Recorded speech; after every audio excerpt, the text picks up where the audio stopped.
프랑스가 여러 가지 강점이 많지만 그 중에서도 이 음식, 프랑스 요리가 왜 세계 최고의 요리인가, 뭐 그런 얘기 있잖아요. 전 세계 사람들이 프랑스의 요리가 세계 최고라고 이렇게 말을 합니다. 사실 제 주변에 이제 뭐 독일에서도 목회를 하고 이태리, 영국 이제 주변에 있는 나라에서 목회를 하는 목사님들이 있는데 벌써 한 십몇 년 동안 이렇게 아주 무슨 뭐 한 4인방 되는 것처럼 이렇게 1년에 한 서너 번씩 이렇게 나라를 옮겨 다니면서 만나는 친구 목사님, 목회를 아주 잘하시는 목사님들이 계신데, 처음에는 이렇게 이제 이태리에서 한 번 모이고, 그 다음에 독일에서도 한 번 모이고, 영국에서도 한 번 모이고, 이렇게 이제 한두 번 돌아갈 때까지는 이제 나라를 이렇게 하면서 모였어요. 이제 그랬는데 요 근래 와서는 매번 파리에서 모이는 걸 제일 좋아하는 거예요, 이 목사님들이. 왜 그러냐면 음식이 제일 맛있어요, 파리가.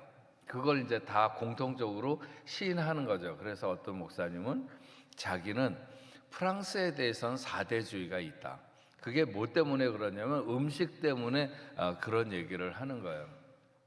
근데 그러면 음식이 왜 세계에 제일 가는 요리일까? 이렇게 보면 음식에 대한 비평가들이 굉장히 좋은 사람이 많아요.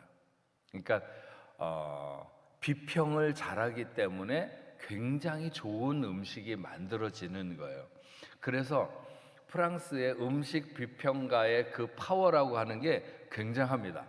어떤 식당이 하나 새로 생겼는데 그 이름 있는 비평가가 가서 음식을 먹어보고, 야, 여기는 정말 괜찮아, 이 한마디를 만약에 어디에다 썼다 그러면 그 식당은 그날로 대박이 나는 거예요.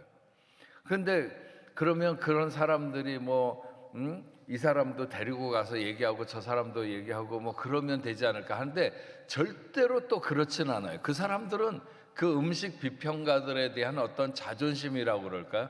그게 결코 돈에 왔다 갔다 하지 않기 때문에 프랑스 요리가 세계 최고의 요리로 이렇게 발달하게 되는데, 어느 아주 굉장히 그 프랑스에서 이름 있는 유명한 그 비평가가 전 세계를 돌아다니면서 음식을 다 먹어보고 음식을 이렇게 평가를 한 거예요. 그러면서 이 사람이 얘기하기를 프랑스 요리는 그 요리가 주방에서 완성된다, 이렇게 얘기를 했어요. 주방에서 완성된다. 그래서 주방에서 주방장 셰프가 이렇게 딱 해놓으면 그 요리를 모든 사람들이, 거기 테이블에 앉은 사람들이 그 주방장이 해주는 대로 그대로 먹는 거예요. 그러니까 누가 어떤 맛을 먹는지에 대해서 다 알아. 만약에 프랑스의 고급 요리, 그러니까는 식당에 가가지고 무슨 케찹을 달라거나 소금을 달라거나 그러면 잘못하면 쫓겨납니다. 그건 있을 수가 없는 일이에요. 예. 그냥 싸구려 뭐 이렇게 무슨 아주 그냥 매일 뭐 동네에서 먹는 조그만 그 아주 싼 식당을 제외하고 뭐 조금 이름이 있거나 아니면 뭐 별이 달렸거나 이런 식당에 가서 그런 무슨 소금이나 뭐 이런 것들을, 후추나 뭐 이런 걸 요구하는 것은 그거는 있을 수 없는 일입니다. 프랑스에서는 절대로 여러분 가셔서 그런 거 하면 어디 저기 미국에서 왔나 보다 이렇게 생각할 수 있으니까 절대로 그렇게 하지 마시고, 어쨌든 근데 그렇게 이제 그 사람이 말하기를 프랑스 요리는 주방에서 완성된다. 그래서 주방장이 일단 딱 끝내놓으면 그것으로 이렇게 이제 먹는 사람이나 모든 사람들이 다 똑같고, 그러면서 이 사람이 말하기를 일본 요리는 접시에서 완성된다고 그랬어요. 뭐 별로 먹을 것도 없고 요리를 한 것 같은 것도 아닌데 어쨌든 데코레이션은 엄청 예쁘게 나온다는 거예요. 그래서 일본 요리는 접시에서 완성된다, 이렇게 얘기를 했는데, 이 사람이 한국을 안 와본 거예요. 그러다가 이제 우리나라가 좀 저기 하고 뭐 올림픽도 하고 막 그런 다음에 이제 한국을 가서 한국 요리를 먹어보고 이 사람이 뭐라고 얘기를 했냐면, 전 세계에서 음식에 대한 애고, 자기 생각이 가장 강한 나라가 한국이라는 거예요. 네, 한국 사람들이 음식에 대한 자기 생각이 가장 강한데, 한국 사람들은 음식을 이렇게 여러 가지를 이렇게 차려놓고, 무슨 뭐 많잖아요. 저기 전라도 같은 데 가면 그냥 뭐 그릇 위에 그릇을 올려놓을 만큼 이렇게 많은 것을 차려놓고 먹는데, 누구도 무슨 맛을 먹는지에 대해서 서로 얘기를 해주지 않고, 어떤 사람은 콩나물하고 김치를 집어서 먹고, 어떤 사람들은 국하고 뭐 고기를 이렇게 먹고, 그러면서 한국 사람들은, 한국 요리는 각자의 요 목구멍을 넘어가면서 완성된다는 거예요. 예. 그러니까 아무도 안 알려줘. 저 사람이 같이 차려놓기는 차려놨는데 무슨 맛을 먹는지 아무도 모르는 거예요. 왜냐하면 각자가 다 달라. 이 사람은 물을 말아서 뭐에다가 이렇게 먹고, 그러니까 그 사람이 무슨 맛을 먹는지 어떻게 아냐고요. 응? 그래서 이 사람이 전 세계에서 음식에 대한 애고가 가장 강한 민족이 한국 사람들이고, 한국 사람들은 그 요리가 각자의 목구멍을 넘어가면서 완성된다. 그 정도 비평을 분석을 할 정도면 왜 프랑스 요리가 최고인 줄 아시겠죠?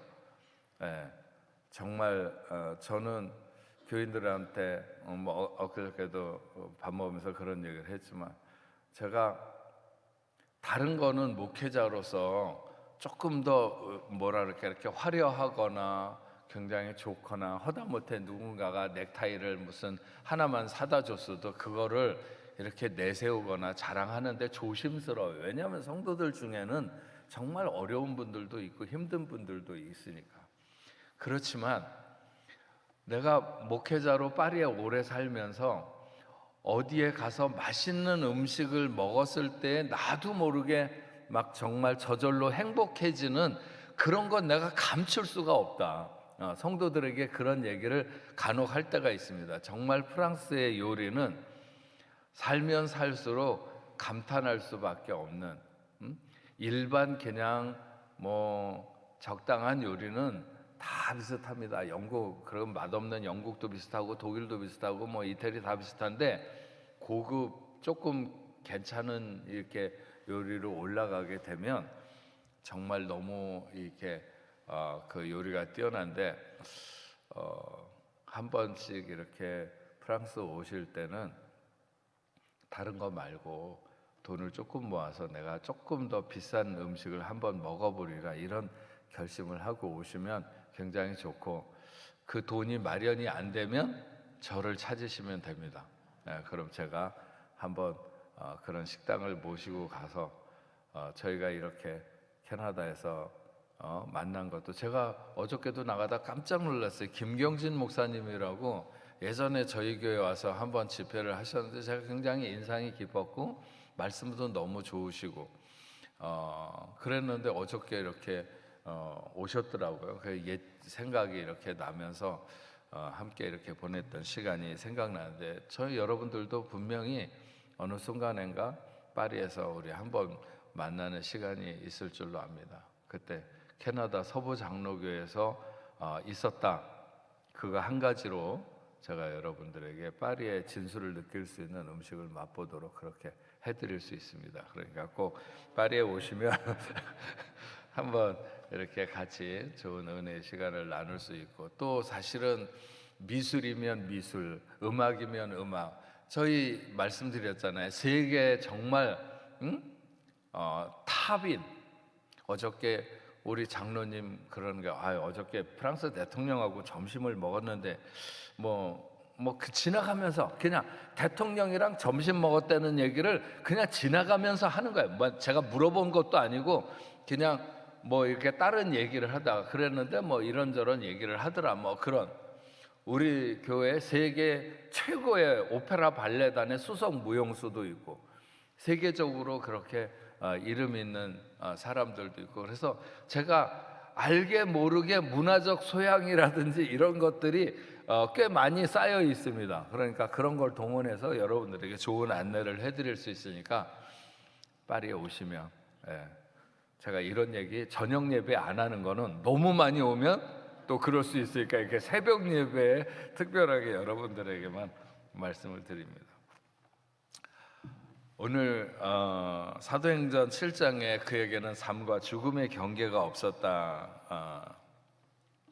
초대교회의 첫 번째 순교자였던 스데반을 생각을 하면서 그의 어떤 영성, 그가 가졌던 그의 중심이 하나님 앞에 드려졌던 그런 삶의 모습을 생각하면서 은혜를 나누고자 합니다. 현대 과학에서 삶과 죽음의 경계는 심장의 기능이 멈추고 더 이상 뇌로 혈액이 공급되지 않을 때 우리는 뇌를 돌릴 수 없는 그 뇌가 손상을 입게 되고 다시 심장을 되살릴 수는 있어도 이미 골든 타임을 놓쳐서 뇌사 상태에 이르게 되는 거죠.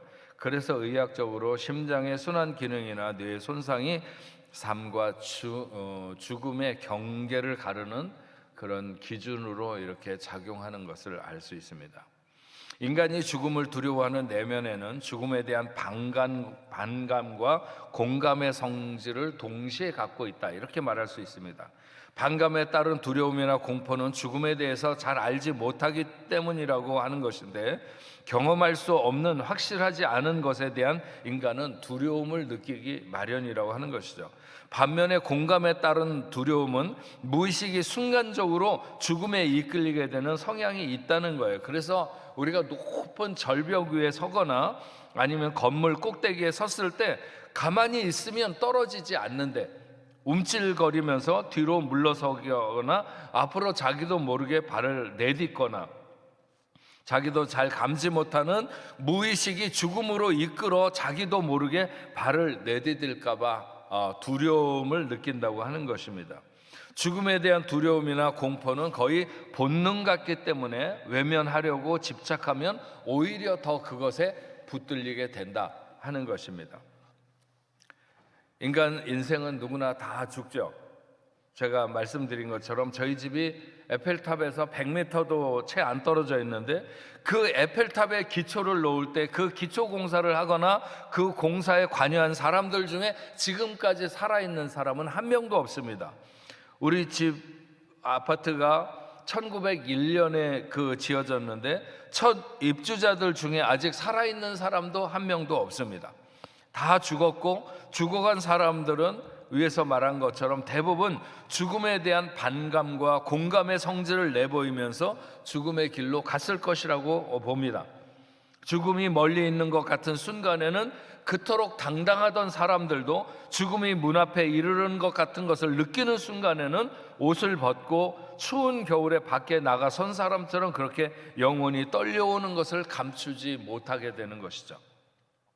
죽음 앞에 당당한 것이 정상이 아니고 죽음 앞에 두려워하고 떠는 것이 정상이라고 말할 수 있습니다.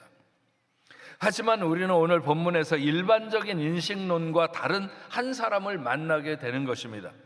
만약 우리가 그리스도인이라 하더라도 언제 죽으면 행복하다고 말할 수 있겠는가 하는 것을 생각해 보면 암이나 여러 가지 불치의 질병으로 죽음이 자기 앞으로 다가오는 것을 느끼는 사람들 대부분이 이런저런 이유를 가지고 자기는 좀 더 살았으면 좋겠다, 이런 생각을 갖습니다. 어떤 이는 우리 막내 결혼시킬 때까지만 살았으면 좋겠다고 생각하기도 하고, 어떤 이들은 그래도 내가 손주를 한번 안아보고 죽어야 되지 않겠는가 그렇게 말하기도 하죠. 살아야 되는 이유는 수만 가지입니다. 하지만 죽는 것은 분명한데 언제 죽어야 가장 후회 없는 죽음이 될 수 있을까? 그런 정의를 내려야 한다면 누구든 자신의 사명을 다하는 순간에 죽을 수 있다면 더없이 행복하다고 말할 수 있지 않겠는가, 이렇게 볼 수 있는 것입니다. 그런 면에서 오늘 말씀에 나오는 스데반은 세상에서 가장 행복한 사람, 행복한 죽음을 맞은 사람이다, 이렇게 말할 수 있죠. 그러나 조금 더 깊이 생각해 보면 스데반의 삶과 죽음에는 그 경계가 없었다, 이렇게 말을 해야 더 옳을 것 같습니다. 사도행전에 보면 베드로와 바울 그리고 스데반의 설교까지 총 10편의 설교가 사도행전에 나타나 있습니다. 베드로가 3번 설교한 것이 나와 있고, 바울의 설교가 6번, 그리고 스데반의 설교가 1번 나옵니다.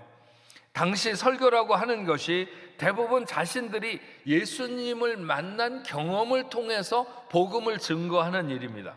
그런데 그 중에 이렇게 설교와 죽음이 묶여서 나타나고 있는 것은 이 사도행전 7장밖에 없는데, 이 기록이 굉장히 놀랍습니다. 신약 성경에 예수님을 제외하고 베드로나 바울을 비롯해 그 누구도 스데반과 같이 그 죽음을 스데반의 죽음과 같은 것이 이렇게 상세하게 다루고 있지는 않아요. 어떤 제자의 모습도. 그는 설교하다가 순교자가 되었고, 또 초대교회 수많은 제자들과 성도들 중에 가장 먼저 순교의 제물이 되었습니다. 그는 죽을 때 성령으로 충만했고 열려진 하늘을 봤습니다. 하나님의 영광이 보였고 예수님께서 하나님 우편에 서신 것을 보았습니다. 이런 일은 그 누구에게도 없던 일입니다. 베드로도 위대한 순교로 그의 인생을 끝낸 것으로 전해지고, 사도 바울도 엄청난 복음 사역을 감당하고 하나님과 동행하다가 마지막 로마에서 목이 잘려서 순교한 것으로 전해집니다. 하지만 스데반의 죽음과 같이 그 마지막을 묘사하고 있지는 않습니다. 스데반은 마치 우리가 목욕탕에 들어갈 때 옷을 벗어놓고 들어가듯이, 그는 하늘로 들어가면서 옷을 벗듯이 육신을 벗어놓고 그의 마지막 설교를 끝내면서 하나님 품에 안기게 된 것을 알 수 있습니다. 거기에는 그 어떤 죽음에 대한 두려움의 그림자도 비치지 않았고, 마치 무슨 방을 건너가듯이 삶과 죽음의 경계를 지나가게 된 것을 우리가 보게 됩니다. 제가 만약 이 설교를 끝낼 즈음에 쓰러져서 세상을 떠나게 된다면 여러분들이 많이 놀라실까 봐 하나님이 그렇게 하시지는 않을 것 같지만, 바로 믿고 복음을 증거하다가 정말 날아드는 돌멩이 사이로 하나님의 하늘의 영광을 향해 나아간 그 스데반과 같이, 만약에 그런 순간에 목회자들은 아마 대부분 그럴지도 모릅니다. 저희 아버님도 설교를 하다가 3번이나 피를 토하고 강단에 쓰러져 갖고 이렇게 병원에 실려간 적이 있었고, 저는 피를 토한 적은 없지만 저도 설교하다가 아프리카에 갔다 와서 이렇게 설교를 하다가 그냥 이렇게 피식 쓰러져 갖고 이제 앰뷸런스가 와가지고 실려간 적이 있었습니다. 마침 또 둘째 딸이 한국에 나가서 있다가 그 딸이 자기 회사 사장을 모시고 파리에 출장 와가지고 앉아서 예배 드리는데, 제가 그냥 이렇게 설교를 하다가 쓰러지니까 울고불고 난리가 났죠. 그 예배 시간에 그래서 그 중에 이제 선교사님이 한 분 앉아 있다가 빨리 나와갖고 설교 예배를 마무리하고 그랬는데, 어쨌든 저도 그렇게 이제 쓰러지기도 했는데, 어쨌든 설교하다가 죽으면, 또 아프리카에 가서 선교하다가 죽으면, 또 아니면 그런 자리, 바울처럼 그럴 수 있지 않겠습니까? 그러면 그렇게 죽어도 하나님 앞에 큰 영광이 되리라 믿습니다. 스데반이라고 하는 이름은 면류관 혹은 왕관이라는 뜻을 가지고 있는데, 그는 정말 면류관을 쓰기에 합당한 삶과 죽음의 경계가 없는 그런 삶이었다. 죽음의 두려움이 엄몰하지 못하는, 살든지 죽든지 상관없는 그 경계가 굉장히 모호한,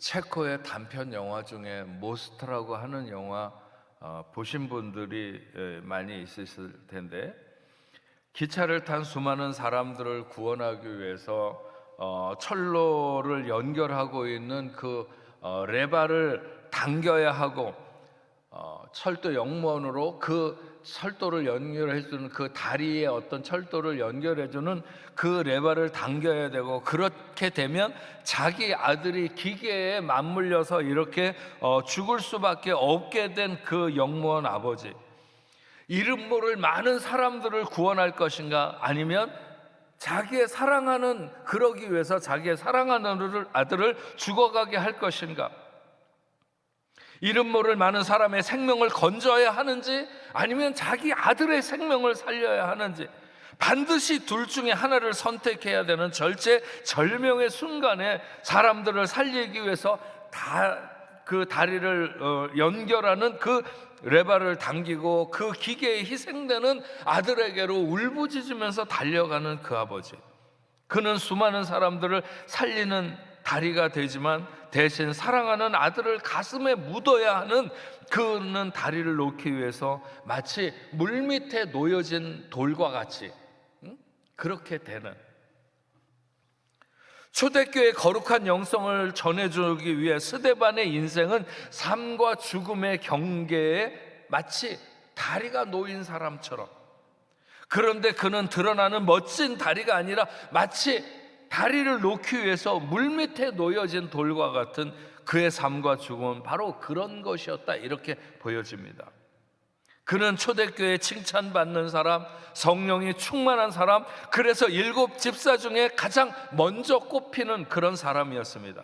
하지만 그는 사람에게 비난을 받고 돌멩이를 맞으면서 죽어가면서도 억울해하지 않던 사람, 드러나도 상관없지만 사라져도 상관없는 사람, 살아도 상관없지만 죽어도 상관없는 사람, 삶과 죽음의 경계가 없는 예수의 사람, 스데반을 통해 보여지는 초대교회의 그 하나님을 믿던 그 어떤 영성, 그것은 결코 얕지 않았다고 하는 것이죠.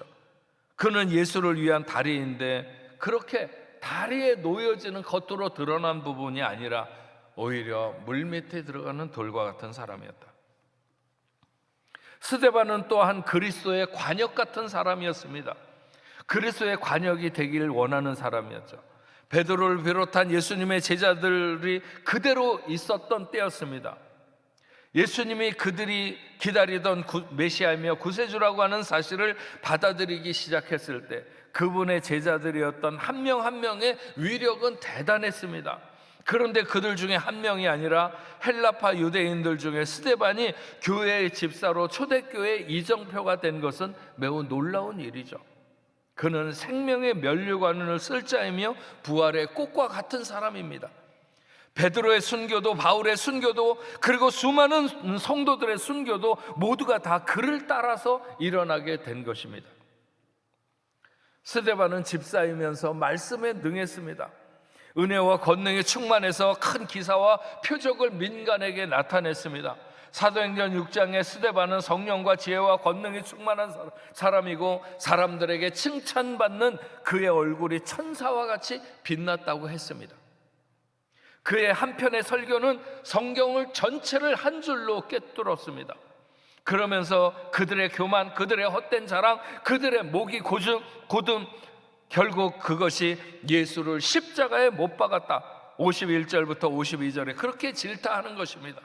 목이 곧고 마음과 귀에 할례받지 못한 사람들아, 너희도 너희 조상과 같이 항상 성령을 거스리는도다.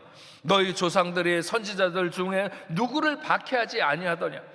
의인이 오시리라 예고한 자들을 그들이 죽였고 이제 너희는 그 의인들을 잡아준 자여 살인하는 자가 되나니.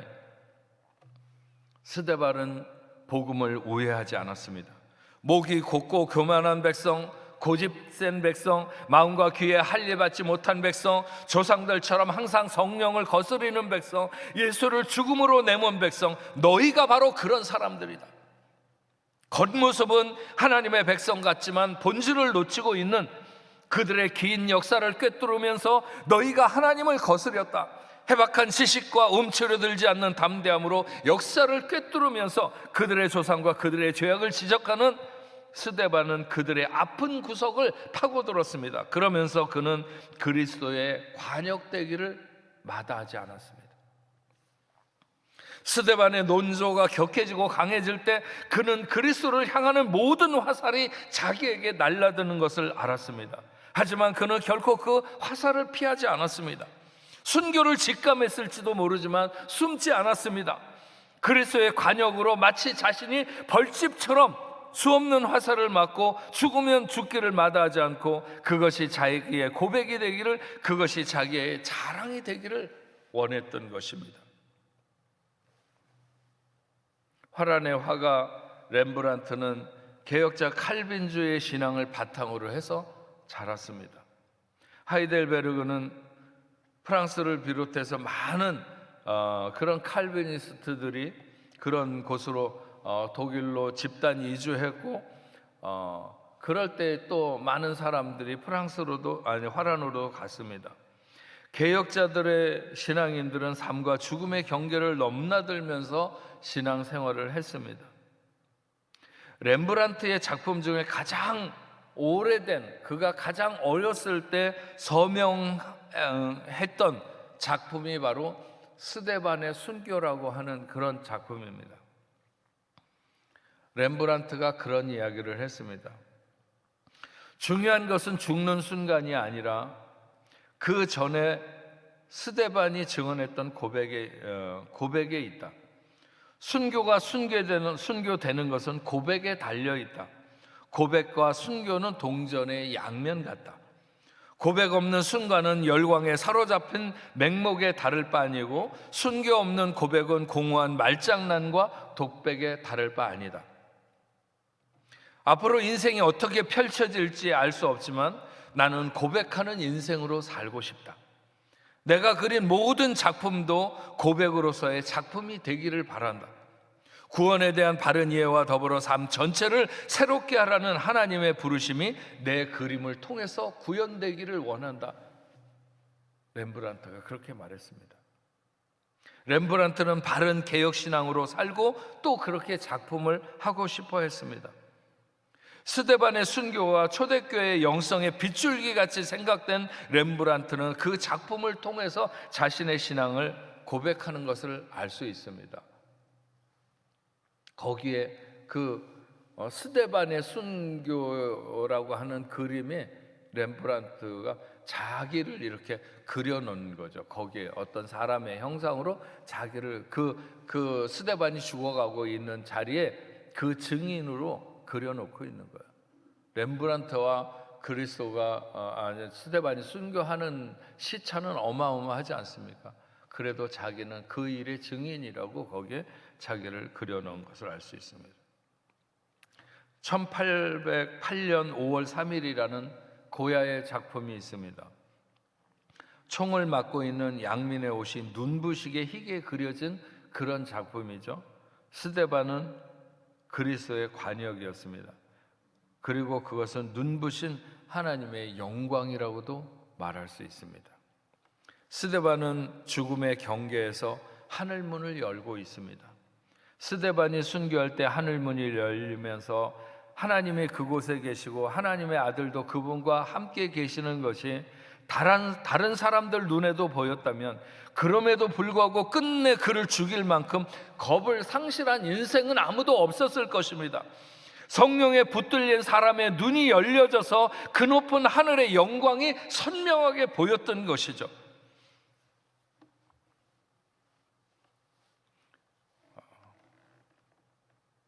요즘 많은 사람들에게 오래 사는 것이 굉장히 관심 있는 화두입니다. 하지만 그런 것은 모두 한가하고 별로 할 일 없는 사람들의 사념일 뿐인 것입니다. 살 만큼 산다는 것은 결코 오래 사는 것을 말하는 것이 아니라 자기의 사명을 다하는 삶을 사는 것이 중요한 것일 것입니다. 멋진 인생을 끝내고 돌아오는 스데반을 주님이 앉아서 맞을 수 없어서 보좌에서 일어나 그를 영접하는 장면으로 오늘 우리가 본문을 보아도 무방하리라 생각을 합니다. 스데반의 삶과 죽음의 경계에서 가장 하이라이트는 그가 죽어가면서 주님이 십자가 상에서 자기를 죽이는 자들을 위하여 그렇게 기도하셨듯이 스데반도 기도합니다. 그들이 돌로 스데반을 치니 스데반이 부르짖어 이르되 주 예수여 내 영혼을 받으시옵소서 하고 무릎을 꿇고 크게 불러 이르되 주여 이 죄를 그들에게 돌리지 마옵소서 이 말을 하고 자니라. 이때 하나님의 마음은 어디에 있었을까요? 하나님이 자기의 사랑하는 자를 돌로 치는 사람들을 향해 분노의 감정을 가지고 그 사람들을 보고 계셨을까요? 아니면 자기에게 모든 것을 걸고 죽음도 마다하지 않는 스데반을 보면서 저가 무엇을 내게 구하든지 내가 들어주리라 그렇게 생각하고 계셨을까요? 저는 후자가 아닐까 합니다. 하나님은 지금 스데반을 사랑하고 그를 귀하게 여기는 마음이 충만해서 그가 무엇을 구하든지 내가 들으리라. 하나님의 마음은 그랬을 것이라고 생각합니다. 그런데 스데반은 지금 원수를 갚아달라고 그렇게 말하고 있는 것이 아닙니다. 그것은 이 죄를 그들에게 돌리지 마옵소서 하는 것이었습니다. 이것은 엄청난 반전을 불러오는 능력의 기도로 작용하게 되는 것이죠. 하나님이 이 순간 스데반의 기도를 외면하실 리가 없지 않습니까? 스데반의 설교가 시작되기 전인 6장 8절과 9절에 보면 이런 말씀이 있습니다. 스데반이 은혜와 권능에 충만하여 큰 기사와 표적을 민간에게 행하니 이른바 자유민들 즉 구레네인 알렉산드리아인 길리기아와 아시아에서 온 사람들이 회당에서 어떤 자들이 일어나 스데반과 더불어 논쟁할세. 여기에 보면 이른바 자유인 구레네인 알렉산드리아인 길리기아와 여기 길리기아인이라고 하는 것은 복수의 사람일 수도 있겠지만 길리기아 5사람인 사울이 그곳에 있었음을 말하는 것입니다. 사울은 스데반이 죽는 현장에 있었습니다.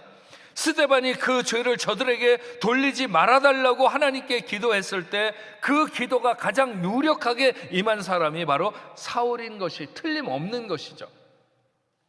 하나님은 스데반의 순교를 받으시며 그의 기도를 들으시고 그 순교의 현장을 주도하고 지휘하고 있는 사울을 부르셨습니다. 사울은 살기 등등했었죠. 그런데 죽어가면서 이 죄를 저들에게 돌리지 말아달라고 하는 스데반의 순교가 그에게 고스란히 스며든 줄로 믿습니다. 하나님은 스데반을 받으시고 세상에 바울을 세우셨습니다. 스데반이 모든 면에서 훌륭한 사람이기 때문에 좀 더 세상을 살았다면 좀 더 많은 일을 했을 것이 틀림없습니다. 그러나 과연 사울이 바울 되어서 사역한 그 사역만큼 감당했을까? 제 생각으로는 그렇지는 못했을 것 같습니다. 이방인의 사도 바울은 틀림없이 주님이 부르셨지만 그러나 그가 부름받기 전에 스데반의 죽음의 문턱에서 하나님께 기도한 그 기도의 열매가 틀림없다고 하는 것이죠. 주의 일을 하다 보면 눈에 명백하게 드러나는 퇴보가 궁극적으로는 진보의 결과를 낳는 경우들이 굉장히 많습니다. 어떤 어려움에 부딪히거나 그것이 개인적으로든지 교회적으로든지 그런 어려움이 모두가 다 나쁘게 작용하는 것만은 아닙니다. 복음은 항상 수많은 사람들이 죽음의 순교의 자리에 내주면서 그래서 온 성도들이 걱정하고 기도하고 슬퍼하는 가운데서 복음은 마치 불꽃처럼 세상으로 번져나갔던 것을 우리가 알고 있습니다. 그렇지 않았으면 우리는 지금 예수를 믿는 사람도 되지 못했을 것입니다.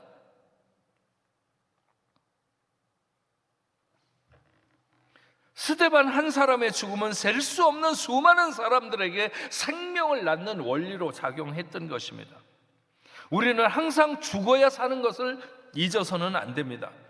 이것이 그리스도인들의 최대의 명제이어야 하고 늘 그렇게 살기를 늘 그렇게 죽기를 힘써야 하는 것이죠.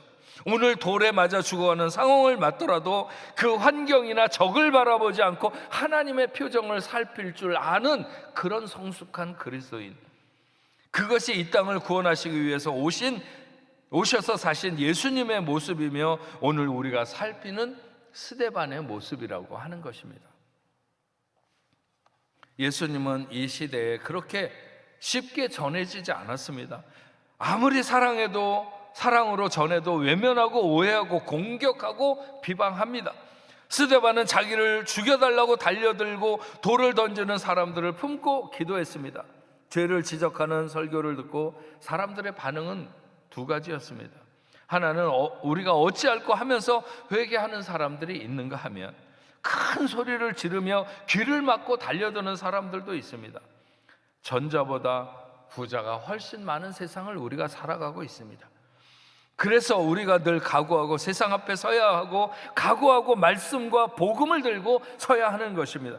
만약 우리가 죽음을 각오하고 스데반 같은 그리스도로 담력을 가지면 우리는 생명을 구원하게 될 것입니다. 하나님이 아브라함에게 복을 주시면서 그 후손이 하늘의 별과 같고 바닷가의 모래알 같을 것이라고 했을 때 그것이 그렇게 성취되는 것은 그가 죽은 후 하늘에 올라가서나 확인할 수 있었던 것입니다. 스데반도 자기의 기도가 어떻게 열매가 되었는지에 대해서 주님 품에서 알게 되었겠지만, 그러나 그가 죽음을 통해 남긴 씨앗은 적어도 사도 바울이라고 하는 엄청난 사역자를 낳은 것을 우리가 증명할 수 있습니다. 그를 통한 복음의 역사는 오늘 우리들에게까지 고스란히 전해졌습니다.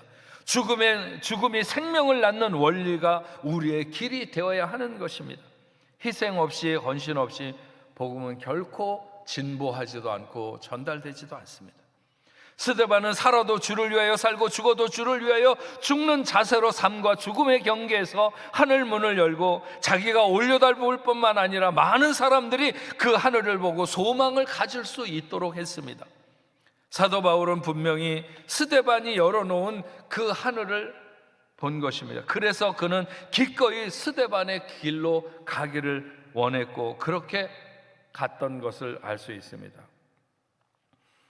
삶과 죽음의 경계가 없었던 스데반, 그는 기꺼이 그리스도에게 이르는 다리가 되기 위해서 물밑에 들어가는 돌이 되기를 마다하지 않았고, 그리스도를 위해서라면 그 모든 비난과 핍박을 받는 관역이 되기를 원했고, 삶과 죽음의 경계에서 하늘문을 열어 많은 사람들에게 하늘에 대한 소망을 갖게 했습니다. 삶과 죽음의 경계에서 전혀 두려움이 없었던 스데반, 그의 정신이, 그의 태도가 초대교회의 영성으로 가장 분명하게 드러나는 것을 우리가 알 수 있습니다. 오늘 새벽에 참석한 여러분 모두 그 스데반의 결기와 용기가 이 시대를 살아갈 수 있는 여러분들의 영성이 될 수 있기를 바라고, 오늘 이 거룩한 공동체를 지킬 수 있는, 또 이 땅 가운데서 하나님의 역사를 드러낼 수 있는 하나님의 사람들로 살아가는 여러분들 다 될 수 있기를 원합니다. 우리 이 시간 한번 오늘 말씀을 가지고 같이 기도하시고, 또 한 가지 기도하는 것은, 혹시 여러분들 중에서 어떤 질병이든지 놀라운 하나님의 역사가 여러분의 몸을 관통하기를 원하시는 분들은 그 아픈 곳에 손을 얹고 기도하실 때 하나님께서 치료해 주실 줄로 믿습니다. 그렇지 않고 건강하신 분, 아니면 나는 더 사는 것에 대해서는 관심 없다, 언제 하나님이 부르셔도 나는 하나님 앞에 손 들고 가겠다, 이러신 분들은 두 손을 들고 기도하셔도 좋습니다. 우리 모두 합심해서 기도할 때 그리스도에게 이르는 우리가 다리와 같은 삶과 죽음의 경계에 다리가 놓여진 그런 삶과 같은 삶을 살아갈 수 있기를, 그리스도를 위해서 기꺼이 관역되는 삶을 살 수 있는 삶이 될 수 있도록, 그런 삶이 되겠다고, 스데반과 같은 삶을 살겠다고 결단하면서 기도하시고, 여러분 아픈 부위를 위해서, 아픈 몸을 위해서 손을 얹고 기도하시기 바랍니다. 우리 주여 한번 외치겠습니다. 주여!